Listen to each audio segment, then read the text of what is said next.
자, 오늘 말씀은 아브라함의 신앙에 있어서 매우 중요한 사건이지요. 자, 하나님께서 아브라함을 시험하시는 장면입니다. 100세에 정말로 어렵게 낳은 그 아들 이삭을 하나님께서 바치라고 명령하셨어요. 자, 오늘 이 내용을 통해서 우리가 이번 주간뿐만이 아니라 다음 주간까지 쭉 함께 말씀을 좀 나누게 될 텐데, 자, 하나님께서 왜 아브라함에게 이런 시험을 허락하셨는지 그 의도와 목적을 오늘 함께 설명하게 될 겁니다. 그런 가운데 우리 삶 가운데 허락하시는 또 우리 안에서의 시험들이 있거든요. 그 시험의 의도와 목적이 무엇인지 하나님으로부터 또 음성을 들으실 수 있는 저와 여러분들 되시길 주님의 이름으로 축원합니다. 자, 오늘 내용에서 이제 시험에 관련된 이야기가 쭉 나오게 될 텐데, 자, 먼저 첫 번째 우리가 짚어봐야 할 내용이 뭐냐면 시험의 타이밍입니다. 자, 언제 시험이 있었느냐? 자, 옆에 읽어볼게요. 다 같이 시작. 가장 안전하다고 느낄 때가 가장 위험한 때일 수 있다. 자, 첫 구절 1절을 볼게요. 자, 뭐라고 시작해요? 그 일 후에 라고 시작을 합니다. 자, 그 일이라는 게 뭘까요? 자, 지난주 말씀의 내용이에요. 자, 지난주 말씀에 그랄 왕 아비멜렉과 군대 장관이 아브라함을 찾아왔어요. 그래서 우리 사이좋게 지냅시다 라고 화친 조약을 그들이 먼저 제안하여 맺게 됩니다. 그리고 나서 빼앗겼던 우물도 다시 되찾아오는 사건이 바로 지난주 이제 그 일이라고 하는 사건이에요. 자, 그랬을 때, 야, 이제는 됐구나. 아, 이제는 안전하구나. 아, 이제는 안정이 되겠구나. 라고 하는 딱 그 순간, 그게 바로 그 일 후에라는 거예요. 여러분, 시험이 언제 온다고요? 딱 그때예요. 이젠 됐다. 이젠 그 문제도 해결이 되고, 이젠 이 문제도 해결이 되고, 이젠 됐다 싶은 마음이 딱 왔을 때, 그때 시험이 온다는 거예요. 여러분, 우리가 이 시험의 타이밍을 잘 알 필요가 있어요. 자, 시험에 대한 신약 성경의 말씀들 가운데 고린도전서 10장 13절 말씀이 있어요. 같이 한번 읽어봅니다. 시작. 사람이 감당할 시험 밖에는 너희가 당한 것이 없나니 오직 하나님은 미쁘사 너희가 감당하지 못할 시험 당함을 허락하지 아니하시고 시험 당할 즈음에 또한 피할 길을 내사 너희로 능히 감당하게 하시느니라. 여러분, 이 말씀은 다음 주, 다다음 주에도 한 번 더 언급이 될 말씀입니다. 시험에 관련된 말씀이에요. 자, 시험, 하나님이 시험을 주세요. 근데 감당하지 못할 만한 시험은 주시지 않으신대요. 다시 말하면 시험을 주셨다라고 하는 것은 내가 충분히 감당할 만한 능력이 준비가 됐으니까 해봐라 라고 주신 거라는 거예요. 심지어 나중에는 또 피할 길까지도 하나님 이미 예비해 두셨다는 거예요. 근데 시험에 관련된 굉장히 중요한 구절인데, 이 구절 앞에, 바로 앞에 어떤 구절이 있는지를 보면 고린도전서 10장 12절 말씀이에요. 같이 읽어볼게요. 시작. 그런즉 선줄로 생각하는 자는 넘어질까 조심하라. 여러분, 이게 타이밍이에요. 자, 시험은 이렇게 주실 거야 라고 말씀하시기 전에 그 시험이 언제 있어질 것이냐 라고 하는 거에 대한 타이밍에 대한 언급이 먼저 나와요. 자, 어떤 타이밍에 시험이 와요? 선줄로 생각하는 자. 아, 이젠 됐다 라고 생각하는 딱 그 순간 뭐 할까? 조심하래요. 넘어질 수 있으니 조심하란 얘기예요. 여러분, 방심하지 마시길 주님의 이름으로 축원합니다. 자, 오늘 이제 본격적으로 안으로 들어올게요. 자, 2번. 자, 두 번째가 뭐냐면 시험의 목적이에요. 왜 시험을 허락하실까? 자, 같이 읽어봅니다. 시작. 하나님께서는 우리를 위해 시험을 허락하신다. 자, 누굴 위해? 여러분, 우리를 위해서예요. 여러분, 우리의 시험에 대하여 이제 종종 오해하는 경우들이 있는데, 여러분 혹시 시험 좋아하시는 분 계세요? 학창 시절 때 생각을 해보세요. 시험 본다라고 한다면 시험이다라고 막 좋아하면 이건 제정신이 아니죠. 대부분은 아무리 준비를 잘 해두었어도 여러분 시험은 부담스러워요. 가능하면 안 했으면 좋겠잖아요. 근데 여러분 하나님은요, 우리를 괴롭히시기 위하여 허락하시는 게 아니에요. 오늘 말씀도 마찬가지예요. 하나님께서 아브라함을 문제가 다 해결이 됐으니까 이제 아브라함을 좀 괴롭혀 봐야지. 여러분 이런 의도로 허락하시는 게 시험의 목적이 아니라는 거예요. 아브라함을 위해서 시험을 허락하십니다. 근데 이 시험의 목적을 우리가 알려면 먼저 우리가 정리해야 할 개념들이 있어요. 여러분 한국말로는 둘 다 시험이라고 번역이 되어져서 우리가 혼돈하는 경우가 있는데, 시험으로 표현되어지는 이것이 사실은 두 가지 의미로 나눠집니다. 첫 번째는 영어로 보면 뭐라고 나와 있냐면 테스트라고 나와 있어요. 그 테스트에 해당되어지는 시험이 있고, 두 번째는 영어로 보면 뭐라고 나와 있냐면 temptation이라고 유혹으로 오히려 번역되어지는 게 더 이해가 쉽게끔 그런 의미로서의 시험이 있어요. 그래서 위에 있는 시험은 하나님께서 우리를 위해서 특별한 목적을 가지고 허락하시는 시험, 그 개념이에요. 근데 이 두 번째 유혹 템테이션은 아직도 해결되지 않은 우리 안의 죄성과 욕심으로 인하여 당하는 시험이에요. 근데 오늘 말씀은 어디에 해당되어지는 시험이에요? 여러분 이 밑에 있는 시험이 아니라 요 위에 테스트에 해당이 됩니다. 그래서 주기도문에 시험에 들게 하지 마옵시며 라고 하면 거긴 영어로 뭐라고 되어 있냐면 템테이션이에요. 여러분 이 유혹은 우리가 들어가면 안 돼요.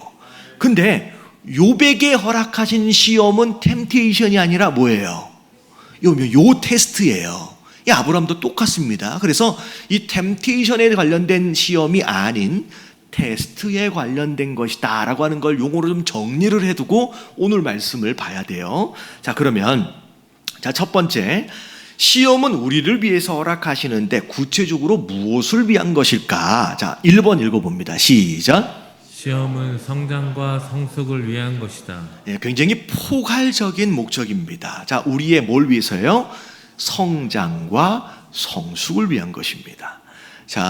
이렇게 대학교나 이런 데를 이렇게 다니다 보면 종종 공개 강좌 같은 걸 해요. 굉장히 유명한 어떤 그런 이제 사람들이라든지 CEO 아니면 유명한 교수나 학자들 이렇게 초청을 해가지고 누구든지 들어와서 다 들을 수 있게끔 공개 강좌를 합니다. 이 공개 강좌는 굉장히 좋아요. 굉장히 유명한 사람이고 성공한 사람들의 이야기를 듣는다라고 하는 거. 근데 나름 이 강좌를 듣게 되면 굉장히 감동도 있고 얻을 것도 있고 굉장히 좋습니다. 근데 잘 생각을 해보면 강좌를 들으면서의 감동과 여운이 사실 오래 가지는 않아요. 이제 금방 그냥 잊혀집니다. 그때는 너무 좋았는데, 심지어 나중에는 잘 기억도 안 나는 경우들이 많아요. 왜냐하면 이 공개 강좌는 뭐가 없냐면 시험이 없어요.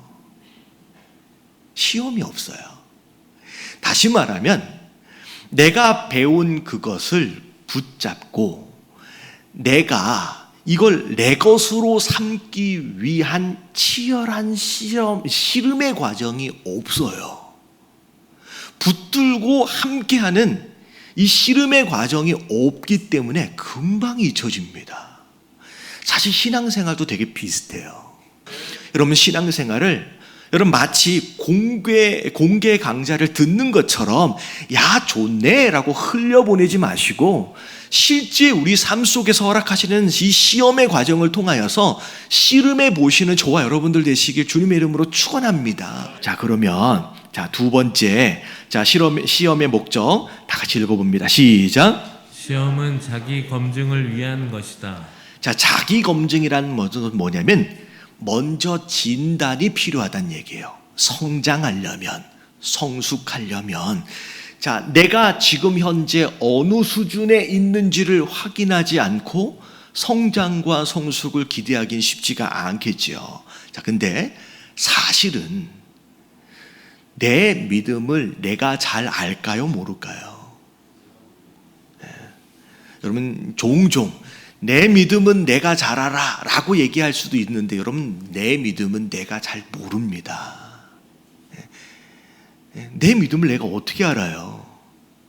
근데 신기한 건 뭐냐면, 병원에 가서 의사 선생님이 당신 안에 암이 있습니다, 종양이 있습니다 라고 얘기해 주는 건 들을 수 있어도, 누군가 남이 내 신앙에 대하여 권면하는 내용에 대하여 쉽게 받아들이기 어려워요.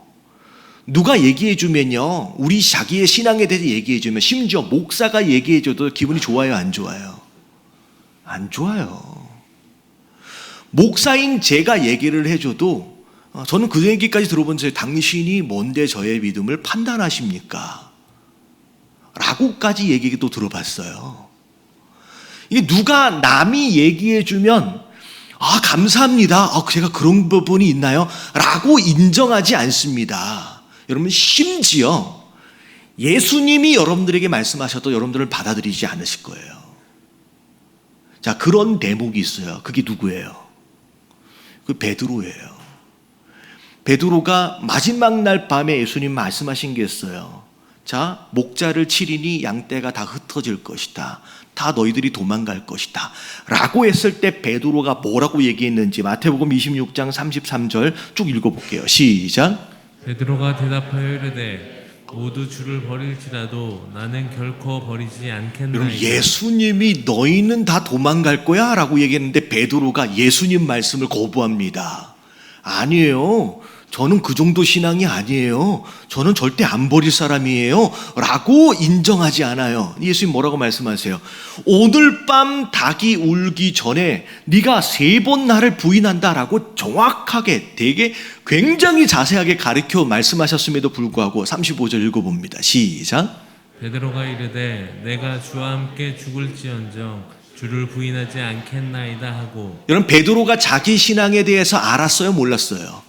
몰랐어요. 되게 좋은 줄 알았어요. 심지어 예수님이 말씀하시는데도 아니요, 나는 그런 사람 아닌데요 라고 예수님이 말씀하신 것도 받아들이지 못합니다. 그러니 누가 얘기한들 기분 좋게 감사합니다 라고 받아들일 수 있겠느냐는 거예요. 이게 우리의 현재입니다.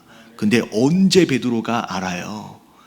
닭이 딱 울고 나니, 내가 벌써 3번이나 부인했다라고 하는 것이 확인이 되니까, 자기가 확인이 되니까 그제서야 인정이 되는 거예요. 그래서 내가 틀린 거였구나 라고 나가서 통곡을 하는 상황이 벌어지는 거예요.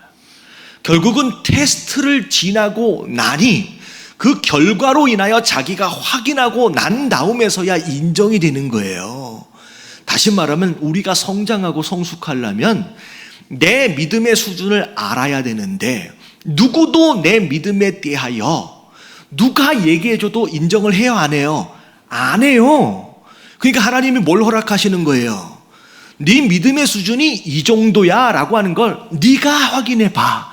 내가 얘기해줘도 안 들을 거니까 네가 확인해봐 라고 허락하시는 것이 시험입니다. 여러분, 깨달아지시길 주님의 이름으로 축원합니다. 근데 이 안에 되게 중요한 메시지가 있어요. 자, 오늘 말씀을 보니까, 자, 2절을 볼게요. 자, 이삭을 데리고 제물로 바치라 라고 말씀하시는데, 자, 어디로 가래요? 여러분, 모리아 땅으로 가래요. 여러분, 모리아 땅이 어디냐면 사실은 정확하게 알지는 못합니다. 근데 대부분의 학자들이 생각하는 모리아 땅, 모리아 산의 위치는 예수님의 십자가가 세워지는 바로 그 장소와 동일한 장소로 추측을 합니다. 그리고 예수님 사건 그 이전에 다윗이 전염병의 문제를 해결하기 위해서 제단을 쌓았던 딱 그 장소가 또 모리아산이래요.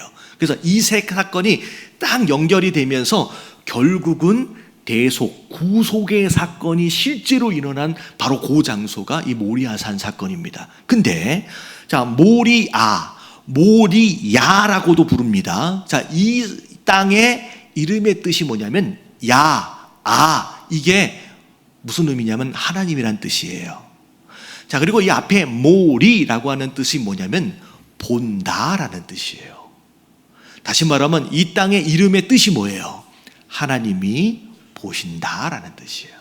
네. 그래서 어떤 영적 의미가 있어요. 이게 뭐냐면 자, 아브라함이 자기 신앙이 어떠한지에 대하여 자, 누구에게 보이는 거예요? 하나님이 보시는 곳으로 나아가는 거예요. 모리아에서 아브라함이 하나님께 자기를 보여드리는 거예요. 허락하시는 명령에 본인이 어떻게 반응하는지를 보여드리는 곳, 그게 모리아 땅이고요. 그게 시험이에요. 여러분, 하나님께서는 우리의 신앙이 어떠한지 확인하길 원하시면서 스스로 확인하길 원하십니다. 여러분, 우리 스스로를 모리아 땅으로 가져가야 돼요. 네, 여러분, 시험이 비록 피하고 싶을 수 있지만 내 신앙이 어떠한지를 우리가 인정하지 않으면 그 다음에 성장과 성숙은 불분명해지는 거예요.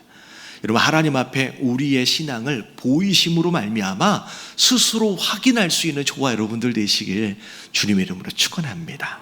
예, 그리고 마지막 세 번째 같이 한번 읽어볼게요. 시작. 시험은 우상의 문제를 확인하게 한다.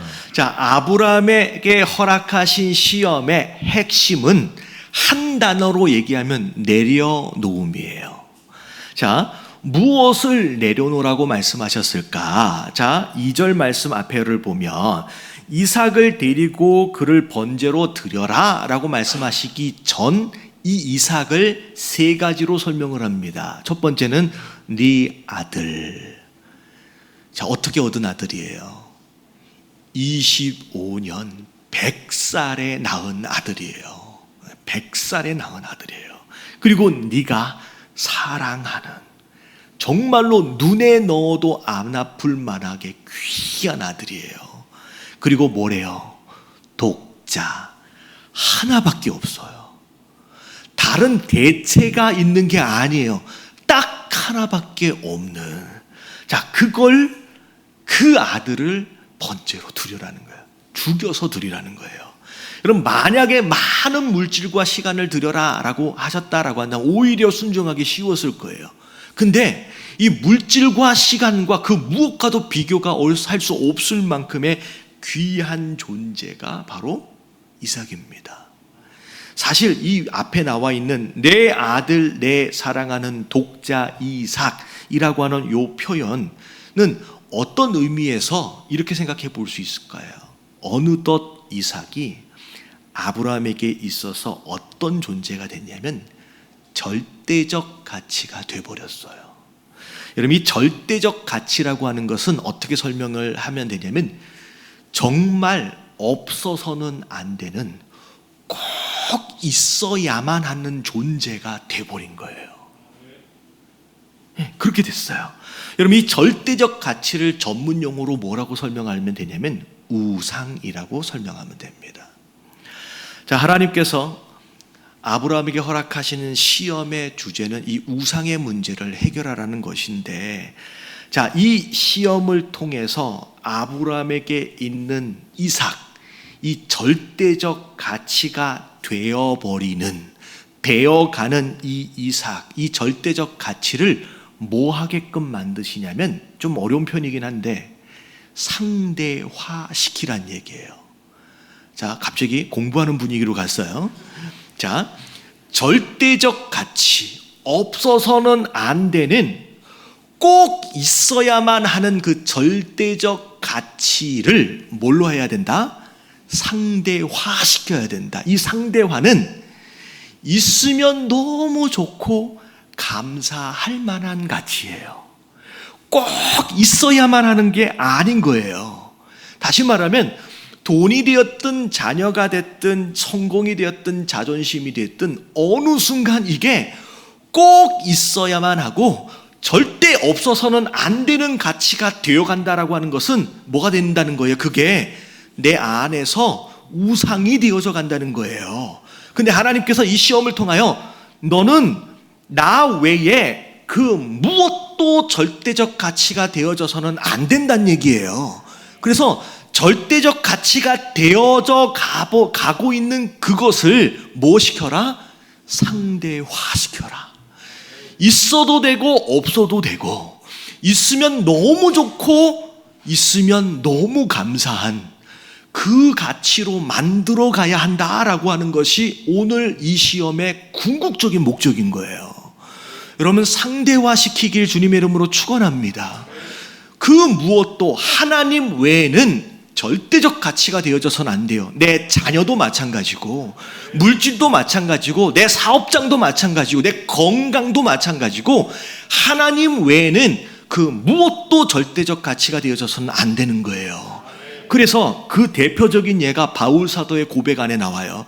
빌립보서 4장 12절 같이 읽어볼게요. 시작. 나는 비천에 처할 줄도 알고 풍부에 처할 줄도 알아. 모든 일 곧 배부름과 배고픔과 풍부와 궁핍에도 처할 줄 아는 일체의 비결을 배웠노라. 이게 쉽게 설명하면 내게 허락하신 물질이라고 하는 것이 절대적 가치가 되어서는 안 된다는 얘기예요. 여러분, 물질이 풍성하게 있으면 좋아요. 할렐루야. 예, 여러분, 이건 좋은 겁니다. 그리고 감사할 일이에요. 하지만 이게 없다 하여 큰일 날 일은 아닌 거예요. 없으면 없는 대로, 주시면 감사한 대로, 여러분, 그렇게 살 수 있는 일체의 비결, 자족이라고 얘기합니다. 다시 말하면 바울 사도에게 있어서 물질은 절대적 가치가 아니라 어떤 가치예요? 상대적 가치인 거예요. 여러분, 우리 안에 이 모든 것, 여러분, 하나님 외에는 그 어떤 것도 있어야만 하는, 없으면 절대 안 되는 그런 가치가 되어지면 큰일 나는 거예요. 지금 아브라함이 어느덧 이삭을 돌보고 키워가는 과정, 여러분, 이삭이 벌써 10대 중반까지 갔어요. 다음 주에 볼 거예요. 이삭이 제물로 사용된, 제사를 드릴 때 사용할 땔감을 자기가 메고 갑니다. 여러분, 이거는 10대 초반도 아니에요. 10대 중후반 정도나 돼야 이 제물 위에 올려놓을 수 있는, 벌려놓을 수 있는 장작을 메고 갈 수 있어요. 어느덧 10여 년 지나다 보니, 자, 아브라함 눈엔 누구밖에 없어요. 지금 이삭밖에 안 보이는 거예요. 아이고, 내 새끼, 이렇게 돼버리는 거예요. 얘 없으면 못 살 것처럼 돼버리는 거예요. 여러분, 그 전에 아브라함은 누구 없으면 못 사는 존재예요. 하나님 없으면 못 사는 존재였는데, 이삭이 등장하고 벌써 10여 년 키우다 보니 이삭 없으면 못 사는 존재가 돼버린 거예요. 하나님이 이 시험을 왜 허락하셨어요? 절대적 가치가 되어져 가는, 우상이 되어져 가는 그 이삭이 아니라 그걸 상대화시켜서 그게 감사의 제목이 되고 그게 기쁨의 제목이 되어질 수 있도록을 위해서 허락하신 거예요. 여러분, 우리 삶 가운데 하나님 외에는 그 어떤 것도 절대적 가치가 되지 않도록을 위해서 우리가 몸부림쳐야 하는 줄로 믿습니다. 그게 물질이 됐든 가족이 됐든 자녀가 됐든 그 어떤 것도, 여러분, 이게 아브라함에게 시험을 허락하시는 가장 중요한 목적이에요. 여러분, 오늘 말씀을 두고 말씀을 들으시는 가운데 그 어떤 것도 하나님 앞에서는 상대적으로 다 내려놔지고 나는 주님만 예배합니다. 예, 주님만이 내게 있어서는 절대적 가치입니다 라고 고백할 수 있는 저와 여러분들 되시길 주님의 이름으로 축원합니다.